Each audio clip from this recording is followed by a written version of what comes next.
পদত্যাগ করেছেন আইন উপদেষ্টা। সহকর্মী মহিউদ্দিন মধু আছেন আমরা তার কাছ থেকে সরাসরি জেনে নেব। মধু, অন্তর্বর্তীকালীন সরকারের আইন উপদেষ্টা ডক্টর আসিফ নজরুল তো পদত্যাগ করেছেন, তিনি বাদে আর কেউ পদত্যাগ করেছেন কিনা? প্রথমত হচ্ছে রাষ্ট্রের প্রধান বা রাষ্ট্রের অন্যতম যিনি সর্বোচ্চ আইন কর্মকর্তা বলা হয়ে থাকে তিনি আজকে পদত্যাগপত্র জমা দিয়েছেন, আমরা খবরটি পেয়েছি। এখন আমরা রিয়েলি লস যে আমরা এই স্থানে স্থানে উন্নত জনতাকে আমরা কিভাবে ঠেকাবো। আওয়ামী লীগকে নিষিদ্ধ করার একটা দাবি উঠেছে, কোন রাজনৈতিক দলকে নিষিদ্ধ করার পক্ষে আমি না। আওয়ামী লীগ কি ফ্যাসিস্ট দল না? আসিফ নজরুলকে জবাব দিতে হবে যে হ্যাঁ বা না বলতে হবে। কোন অথরিটিতে আসিফ নজরুল বলে যে আওয়ামী লীগের রাজনীতি করার অধিকার আছে? এখানে দুইটি ভাগ রয়েছে। আমাদের এটি মনে করার কোনো কারণ নেই যে আগের যে দলটি ছিল যারা আমাদের বিপক্ষে ছিল তারা বাদ দিয়ে সবাই আমাদের পক্ষে, বরং ব্যাপারটি এমন নয়। আসিফ নজরুল জামাত শিবিরের কুত্তা, বরিশাল্লা খারাপ একটা চরিত্রহীন লম্পট, কয়টা নারীর জীবন ধ্বংস করেছে। আসসালামাইকুম রহমতুল্লাহ, সবাই কেমন আছেন? আশা করি সবাই অনেক অনেক ভালো এবং সুস্থ আছেন। সবাইকে স্বাগতম জানাচ্ছি আমাদের আরেক নতুন ভিডিওতে। প্রতিদিনের মতো আমি আপনার মাঝে আছি রিয়াদ ফারুকি, আবারও চলে আসলাম নতুন একটা ভিডিও নিয়ে। আজকের ভিডিও টাইটেল এবং থাম্বনেল থেকে ইতিমধ্যে বুঝতে পেরেছেন আজকে কি বিষয়টা নিয়ে কথা বলবো। আজকে যে বিষয়টা নিয়ে কথা বলবো খুবই গুরুত্বপূর্ণ একটা বিষয়। গত বেশ কিছুদিন ধরে সামাজিক যোগাযোগ মাধ্যমে এই বিষয়টা নিয়ে তুলফার সৃষ্টি হয়েছে। গত কিছুদিন আগে ডক্টর আসিফ নজরুল স্যার একটা বক্তব্য দেন যেখানে তিনি বলতেছেন যে তিনি আওয়ামী লীগ দলটি বহিষ্কার করতে পারবেন না। এমন একটি বক্তব্যের পরে রীতিমতো তীব্র সমালোচনার মুখোমুখি হন ডক্টর আসিফ নজরুল স্যার। গত কিছুদিন আগে আমরা দেখেছিলাম যে ব্রিগেডিয়ার জনাব জেনারেল সাখাওয়াত হোসেন আওয়ামী লীগের পক্ষ নিয়ে একটি বক্তব্য দেওয়ায় তীব্র সমালোচনার মুখোমুখি হয়ে তাকে কিন্তু পদত্যাগ করতে বাধ্য করা হয়। এবার এদিকে ডক্টর আসিফ নজরুল স্যার আওয়ামী লীগের পক্ষে মন্তব্য করায় এদিকে খেপে গিয়েছেন দেশের জনগণ। ইতিমধ্যে অনেকে বলতেছেন যে ডক্টর আসিফ নজরুল স্যারকে যাতে দ্রুত পদত্যাগ করা হয় বা তিনি দ্রুত পদত্যাগ করেন। এবার সে বিষয়টা নিয়ে বেশ কিছু তীব্র সমালোচনার মুখোমুখি হয়েছেন আসিফ নজরুল স্যার। আমরা বেশ কিছু ভিডিও আপনার মাঝে একত্র করার চেষ্টা করেছি। এই বিষয়টা নিয়ে এদিকে দেখলাম যে সমন্বয়ক সার্জিস আলম তিনিও বেশ কিছু মন্তব্য করেছেন। এর পাশাপাশি পিনাকি ভট্টাচার্য থেকে শুরু করে বেশ কয়েকজন ব্যক্তি ডক্টর আসিফ নজরুল স্যারের এমন মন্তব্যে তীব্র সমালোচনা করেছেন। তো দর্শক, আজকে ভিডিওটা অনেক গুরুত্বপূর্ণ, এক মুহূর্তে না টেনে সবাই ধৈর্য সহকারে আশা করি ভিডিওটি দেখবেন। তার আগে আপনাদের ছোট্ট একটি অনুরোধ জানিয়ে রাখতেছে, যারা আমাদের এই চ্যানেলটিতে একমাত্র চ্যানেলটি সাবস্ক্রাইব করে সাথে দেখবেন। এক মুহূর্তে না টেনে সবাই ভিডিওটি ধৈর্য সহকারে দেখতে দিলেন আই ডোন্ট নো। আমার মূল আপত্তিটা এখানেই, ইবলিস শয়তান সে তো একসময় আল্লাহর খুব প্রিয় ভাজন একজন ছিলেন, আপনার ফেরেশতা ছিলেন, তার আন্ডারে অসংখ্য ফেরেশতা কাজ করেছে, আল্লাহর ফেরেশতা ছিলেন, কিন্তু আল্লাহর একটা হুকুম অমান্য করার কারণে তাকে ইবলিস শয়তান বানিয়ে দিয়েছে আল্লাহ। তো সেই জায়গায় আওয়ামী লীগ অতীতে কি করেছে না করেছে সেগুলোকে যদি আপনি এখন জাস্টিফাই করার চেষ্টা করেন তাহলে তো বুঝতে হবে আপনার ভিতরে গোলক আছে। আওয়ামী লীগ আসলে রাজনৈতিক দল কিনা এটা আগে আপনাকে আইডেন্টিফাই করতে হবে। যেমন এই মুহূর্তে আওয়ামী লীগ বাংলাদেশে কোনো রাজনৈতিক দল নয়। আওয়ামী লীগ হচ্ছে এই মুহূর্তে বাংলাদেশের জনগণের কাছে একটি অভিশপ্ত ফ্যাসিস্ট একটি সংগঠনের নাম, এবং এই সংগঠনের হাতে বাংলাদেশের শত শত হাজার হাজার মানুষের রক্তে দাগ লেগে রয়েছে, হাজার হাজার মানুষকে জীবন দিতে হয়েছে, অসংখ্য মানুষকে গুমের শিকার হতে হয়েছে, ক্রসফায়ারের শিকার হতে হয়েছে। অর্থাৎ গণহত্যার দায়ে এই রাজনৈতিক দলটি এখন একটি ফ্যাসিস্ট সংগঠনে পরিণত হয়েছে। একটি রাজনৈতিক দলের যে ধরনের বৈশিষ্ট্য ক্যারেক্টার থাকা দরকার, বিগত 17 বছরে আওয়ামী লীগ তার সেই চরিত্র হারিয়েছে। অর্থাৎ আপনি এই মুহূর্তে আওয়ামী লীগকে কোনো রাজনৈতিক দল বলতে পারেন না, বলার সুযোগ নেই। তাহলে এখন আপনি কোন প্রসিডিউর কিংবা কোন পদ্ধতি অনুসরণ করে আপনি জনগণের যে আকাঙ্ক্ষা, জনগণের যে চাওয়া সেটি আপনি বাস্তবায়ন করতে পারেন? আমরা বলেছি যে বাংলাদেশে আপনারা একটি ওপেন তদন্ত কমিশন করেন, প্রয়োজনে জাতিসংঘের আন্ডারে বা তাদের মাধ্যমে একটি তদন্ত কমিটি করেন কিংবা তাদের মাধ্যমে একটা তদন্ত কমিশন করে গণহত্যার দায়ে যারা গণহত্যায় জড়িত সে যেই রাজনৈতিক দল হোক সেটা আগে আইডেন্টিফাই করে তাকে দোষী সাব্যস্ত করেন। এরপরে আপনারা আইন করেন যে কোন গণহত্যাকারী সংগঠন কিংবা রাজনৈতিক দল কিংবা ব্যক্তি বাংলাদেশে রাজনীতি করতে পারবে না। কথা ক্লিয়ার? পৃথিবীর অনেক দেশে গণহত্যার দায়ে অসংখ্য রাজনৈতিক দলকে কালে সময়ে নিষিদ্ধ করা হয়েছে। এটা আপনারা গুগলে চাইলে ইতিহাস ঘাটলে পেয়ে যাবেন। অনেক দেশে অনেক রাজনৈতিক দল এরকম জনগণের উপরে গুলি চালিয়েছে, গণহত্যা চালিয়েছে, কিন্তু পরবর্তী সময়ে তাদেরকে নিষিদ্ধ করা হয়েছে। এরকম ভুরি ভুরি ইতিহাস প্রমাণ আমাদের পৃথিবীতে রয়েছে। তো সেই জায়গায় আসিফ নজরুল স্যার কিভাবে আওয়ামী লীগকে একটা রাজনৈতিক দলের স্বীকৃতি দিলেন আই ডোন্ট নো।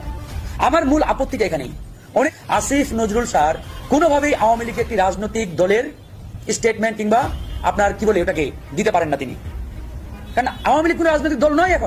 এখন তিনি বলতে চাচ্ছেন যে আওয়ামী লীগ একটি ঐতিহ্যবাহী রাজনৈতিক দল, তাদের অনেক অবদান আছে, এটা সেটা। আওয়ামী লীগ অতীতে কি করেছে না করেছে সেগুলোকে যদি আপনি এখন জাস্টিফাই করার চেষ্টা করেন তাহলে তো বুঝতে হবে আপনার ভিতরে গোলক আছে। হ্যাঁ, আওয়ামী লীগ হয়তো আগে ভালো করেছে, হোয়াট এভার, তো এখন আওয়ামী লীগ কি করেছে, বিগত 17 বছর কি করেছে আপনি সেটা কাউন্ট করেন। এই 17 বছরে বিএনপি জামাত শিবিরের কত নেতাকে যে আওয়ামী লীগের পক্ষে সাফাই গিয়েছে, সে যদি একজন আইন উপদেষ্টা হয়ে সুন্দরভাবে একটি উপস্থাপনা করত তাও পারত। তিনি অবশ্যই 15 বছর ফ্যাসিস্ট আইনমন্ত্রীর থেকে কোনো কিছু শিক্ষা করতে পারেনি। অর্থাৎ ফ্যাসিস্ট আইনমন্ত্রী কোনো কিছুর প্রশ্ন উত্তর সে দিত না, সব প্রশ্নের উত্তর একমাত্র আদালতের উপরে ছেড়ে দিত, আর আদালত সে নিজে বসে বসে ঘুরাতো। আর আসিফ নজরুল সে নিজেই সব কিছু বলে দিতে চায়। এটা আইনের বিষয়, আইনের উপরে সব কিছু পরামর্শ নিতে হবে, এটাই হলো বুদ্ধিমানের কাজ। সে নিজেই কথাটা বলে সে কিন্তু জাতির কাছে বিলেন হয়ে গিয়েছে, আওয়ামী লীগের দালালি হিসাবে রূপান্তরিত হয়েছে। এটা সব আন্তর্জাতিক মাইন্ড নিতে পারছে না। বরং এই স্বার্থ চিন্তা করে দাঁড়িয়েছিল যে এরপরে যদি কোনো রাজনৈতিক দল ক্ষমতায় আসে, তারা ওই রাজনৈতিক দলের আসলে একটি গুরুত্বপূর্ণ স্টেক হোল্ডার, তখন তারা এই ফলটি ভোগ করবে। অর্থাৎ আলটিমেট এখানে দুইটি ভাগ রয়েছে। আমাদের এটি মনে করার কোনো কারণ নেই যে আগের যে দলটি ছিল, যারা আমাদের বিপক্ষে ছিল, তারা বাদ দিয়ে সবাই আমাদের পক্ষে, বরং ব্যাপারটি এমন নয়। আমরা যদি স্কুল কলেজের ক্ষেত্রে এই বিষয়টি লক্ষ্য করি, তাহলে আমরা দেখতে পাবো হয়তো কোনো শিক্ষক হয়তো আওয়ামী লীগের রাজনীতির সাথে জড়িত ছিল, কিন্তু থাকে বলেই তাকে আমি পদত্যাগ করাতে পারি কিনা বা করানো উচিত কিনা। যে কেউ যে কোনো রাজনৈতিক আদর্শে বিশ্বাসী হতে পারে, কিন্তু আমার প্রশ্নটি হচ্ছে ওই রাজনৈতিক আদর্শে বিশ্বাসী হয়ে তিনি কি ক্ষমতার অপব্যবহার করে শিক্ষার্থীদেরকে চরমভাবে বাধা দিয়েছেন কিনা, শিক্ষার্থীদেরকে হেনস্থা করেছেন কিনা, কিংবা শিক্ষার্থীদেরকে কোনো একটি বিপদে ফেলেছেন কিনা, এই বিষয়গুলো আমাদেরকে লক্ষ্য রাখতে হবে। ইভেন ইফ যদি তিনি এই কাজগুলো করেও থাকেন, তারপরও তার বিরুদ্ধে এরকম একটি প্রক্রিয়ায় পদত্যাগ করানোর জন্য যে বাধ্য করা, এটি আমি করতে পারি কিনা, এই অথরিটি আমার আছে কিনা। আমরা আমাদের জায়গা থেকে মনে করি এটি একটি নিয়মতান্ত্রিক আইনসঙ্গত প্রক্রিয়ার দিকে যাওয়া উচিত এবং এটি তদন্ত সাপেক্ষ হওয়া উচিত। আমরা যদি পিছনের কিছু ঘটনা আসলে লক্ষ্য করি, তাহলে কি বিষয়গুলো আসিফ নজরুল জামাত শিবিরের কুত্তা, বরিশাল্লা খারাপ একটা চরিত্রহীন লম্পট, কয়টা নারীর জীবন ধ্বংস করেছে। সলিমুল্লাহ খান এটা ডাকসুর জিএসের নির্বাচন করতে চাইছে, আমি তাকে নমিনেশন দেই নাই, তার সে হলো আরেক রাজাকার। এরা বই মুখস্থ করে করে ডক্টরেট ডিগ্রি লাগাইয়া ভণ্ডামি করে, তাই না? যে লিস্ট দিয়েছে এখানে অনেকগুলো রাজাকার আছে, দেবপ্রিয় ভট্টাচার্য হিন্দু রাজাকার, এইসব সরকারের বিরোধিতা করে করে ক্ষমতা আসতে চায়। এখন তারা তত্ত্বাবধায়ক সরকারের প্রধান হবে, মাল বানাবে ক্ষমতা, বুঝছো না? কুকুরে কামড়ি করে মরা গরুর মাংস খাওয়ার জন্যে।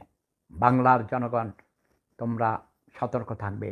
আমার পিপলা বাহিনীকে আমি নির্দেশ দিচ্ছি, তোমরা সতর্ক থাকো। তোমাদেরকে ব্যবহার করছে ডক্টর ইউনূসের মতো ক্রিমিনালরা, তোমরা অতি উল্লাসী হবে না। ডক্টর আসিফ নজরুল একটা ক্রিমিনাল, সে একবার দাঁড়িয়ে রাখে, একবার এই করে সেই করে, সে ভণ্ড, ধর্মের কথা বলে। বাহির থেকে অনেক ক্রিমিনালরাও তোমার ইউটিউবাররা এইসব উৎসাহ দেয়, কোনো কাজ হবে না। বাংলার মাটিতে শেখ হাসিনা আবার ফিরে আসবেন, জাস্ট ওয়েট অ্যান্ড সি। প্রেম ধর্ম সেরা ধর্ম, লাভ ইজ পাওয়ার। আমার হাসু আপাকে আমি ভালোবাসি। Is it my crime that I love my Hasu আপা?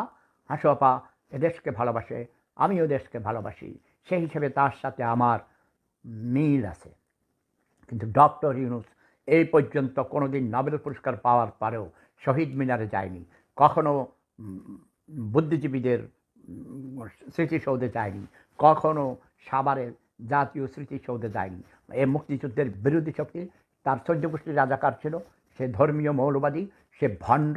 তাকে আমরা ক্ষমতায় বসাইয়া লাত্তি মারবো, পিং পং করতে করতে। উল্টাপাল্টা করলেই লাত্তি, উল্টাপাল্টা যে করবে তাকেই লাত্তি। আপনারা যদি একতরফাভাবে বলে দেন এখনো শহীদের রক্ত শুকায় নাই, এখনো বাংলাদেশের রাস্তাঘাটে এখনো রক্তাক্ত লাল রয়েছে, রক্তের দাগ রয়েছে, এখনই আপনি এখন পর্যন্ত কোনো বাংলাদেশ সরকার, নতুন কোনো সরকারও গঠন করে নাই, কোনো দলীয় সরকার এখন পর্যন্ত আসে নাই, এখনই আবার আওয়ামী লীগকে রাজনীতি করার সুযোগ করে দেওয়া মানে আপনার শহীদের রক্তের সাথে এটা বেমেনি করা হচ্ছে।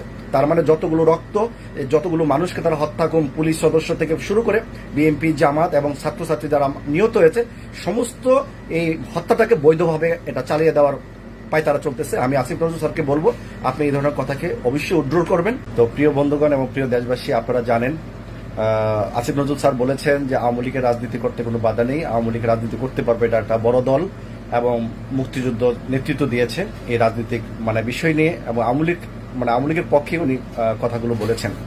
আপনারা জানেন যে বিগত কিছুদিন আগেও স্বরাষ্ট্র যে উপদেষ্টা ছিলেন brigadier general Sakhawat Hossain sir, তো ওনাকে সারা বাংলাদেশের মানুষ কিন্তু প্রতিবাদ করেছিলেন ওনার এই ধরনের কিছু কথার কারণে।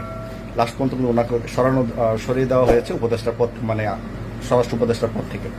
তো আমি আসিফ নজরুল স্যারের দৃষ্টি আকর্ষণ করে কথাগুলো বলছি।